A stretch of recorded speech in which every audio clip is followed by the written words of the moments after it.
জলটাও দিয়ে দিয়েছি, এবার জল দিয়ে দেবো, সিটি দিয়ে দেবো এবার।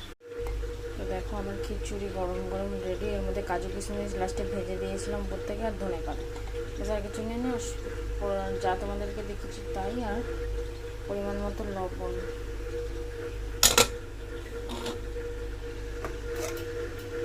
এটার সাথে ভিন্ডির কুরকুরে ভেজেছি বেসন দিয়ে, আর বেগুন ভাজা, আর কিছুই না, কারণ আমি আর অলিশা খাবো তাই।